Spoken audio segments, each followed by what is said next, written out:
Je disais, je dis bonjour tout le monde d'abord.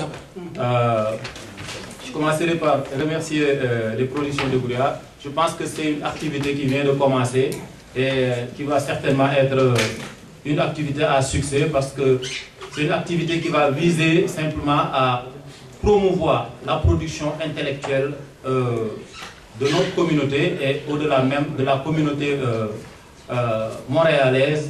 Les gens qui voudront présenter des choses, je pense que ça va être comme une turbine qui va leur permettre simplement de pouvoir présenter ces genres de choses. Donc pour commencer, la présentation du livre. Le livre aborde un sujet qui est d'actualité et qui est très très important, qui nous concerne à peu près tous ici, qui est le sujet de l'immigration. L'immigration, on va dire, il faut qu'on fasse la différence entre l'immigration et l'immigration, déjà. Parce que l'immigration, c'est quand on quitte le pays pour aller. Donc là, on émigre. L'immigration, c'est la situation qu'on vit présentement dans ce pays. Donc on est des immigrés. Donc ça, je tiens à faire déjà la différence. Parce qu'en présentant le livre, l'heure et lueurs de l'immigration, il s'agit de dire, de parler de ce jeune qui pense que sortir de son pays pourrait peut-être résoudre ses problèmes. Donc il s'en va, il quitte son pays pour aller ailleurs. J'aimerais aussi faire en même temps la différence entre cette émigration et l'exil. Parce que quand je commence là, c'est un peu... quand je fais la différence entre cette émigration et l'exil, je veux dire que l'émigration, il y a quelque part la notion de volonté de la personne qui émigre, alors que l'exil, il y a une contrainte qui pousse les gens à partir. Et présentement, ce que j'ai constaté depuis un certain temps, on dirait que dans nos pays, je commence par le Sénégal, mais c'est presque la même chose que les pays, presque tous les pays, en tout cas africains. L'immigration est en train de prendre une forme, à mon avis, qui est un peu comme la forme de l'exil, parce que les gens, à l'intérieur même du pays, sont un peu comme confrontés à une situation qui leur impose le choix de partir.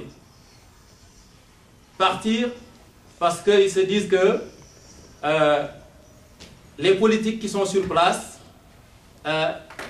ne favorisent pas notre épanouissement, ne favorisent pas notre développement intellectuel, économique et tout et tout. Donc on va aller chercher ça ailleurs.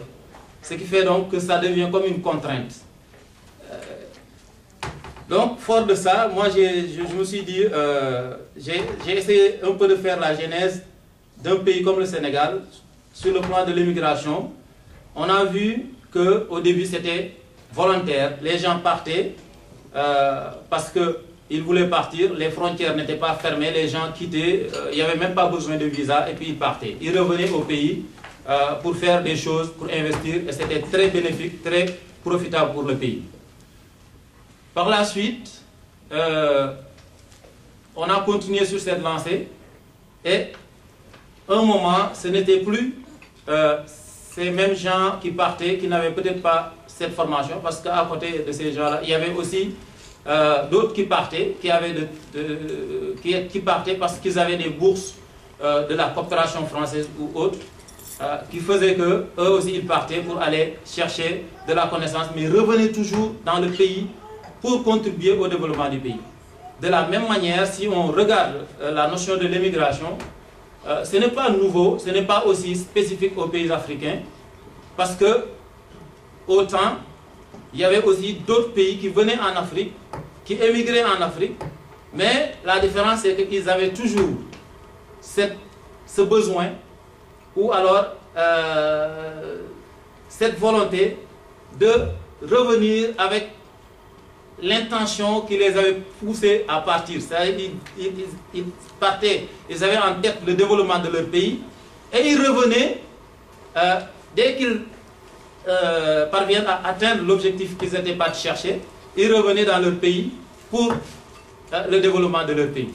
Ça, c'est les Européens qui venaient en Afrique. C'est toute une histoire. Je pense qu'il y a dans la salle des gens qui en connaissent beaucoup plus que moi.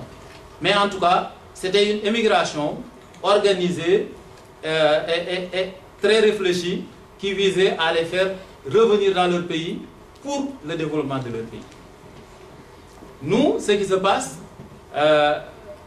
depuis un certain temps, on voit que ce n'est plus la volonté du pays ou des bourses qui font partir les gens ou des gens qui manquent de formation et qui partent pour aller monnayer leur force ou autre chose. Mais c'est des intellectuels, des gens qui ont un minimum, une maîtrise dans un pays qui les a formés et, je dis bien, il les a formés dans un système éducatif qui est presque gratuit. Presque gratuit. Parce que nous tous, y compris moi, avant de quitter mon pays, j'avais déjà ma maîtrise et je sais que j'ai eu à plusieurs reprises les bourses du pays. Donc tout ça fait que, normalement, le pays devait profiter de ça. Mais de plus en plus, les gens sortent et ils sont comme contraints de rester ailleurs, de partir et puis de rester là-bas. Donc moi, ça me pose un problème. Parce que si on pense à faire développer nos pays ou des choses comme ça, il faudrait qu'on garde toujours la notion de on sort, mais on va aussi aller chercher quoi? Ce qu'on va aller chercher, une fois qu'on l'obtienne, il faudrait qu'on essaie d'en faire profiter aussi nos pays de la même façon que ça s'est passé ailleurs. Donc, quand j'ai vu que de plus en plus les jeunes partaient, et quand tu pars, ce n'est pas de la tarte. On le sait tous que le chemin est complexe et très tortueux. C'est difficile. Donc, on part, on arrive dans les pays, on fuit les problèmes, on arrive, on trouve aussi des problèmes. Les problèmes changent de forme, mais on trouve quand même des problèmes. Je pense qu'ici, on a en commun des problèmes qui nous sont spécifiques ici. Je le sais, parce que il y a le problème d'insertion dans tous ces pays, il y a aussi d'autres types de problèmes que nous partageons, mais fièrement et courageusement. Donc, moi j'ai essayé, en tout cas, ce qui m'a le plus encore touché, c'est quand je vois des gens qui sont déjà établis dans nos pays, qui ont eu la chance, parce qu'il y a des gens qui sont contraints de sortir, comme j'ai dit, qui ont un manque de perspective professionnelle, mais il y a d'autres qui ont presque tout, mais le mouvement de l'immigration est tellement bien, comment dire, il y a une publicité derrière qui fait que finalement, il y a des gens qui sont bien assis au pays, qui ont étudié, qui devraient normalement servir le pays et du jour au lendemain aussi, décident simplement de laisser tout et puis de dire qu'on va aller pour, soi-disant, sauver nos enfants ou je ne sais pas, ils ont toujours des arguments pour le dire. Ils sont libres de le faire, je suis d'accord, mais en tout cas, le livre, je me suis dit que je vais, à partir d'un exemple précis, à partir d'un exemple vraiment concret, essayer de poursuivre, essayer de suivre l'émigration d'un jeune qui est à peu près un peu comme tout le monde ici, là, un peu comme Aline Ndiaye. Un jeune qui décide de partir, qui finit ses études, qui est confronté à cette contrainte-là de partir, et puis qui décide de partir. Déjà, au niveau de son pays, il est confronté à une situation très très complexe, et il décide de partir. Il s'en va pour chercher son visa. J'essaie de décortiquer de A à Z les difficultés qu'il y a dans l'obtention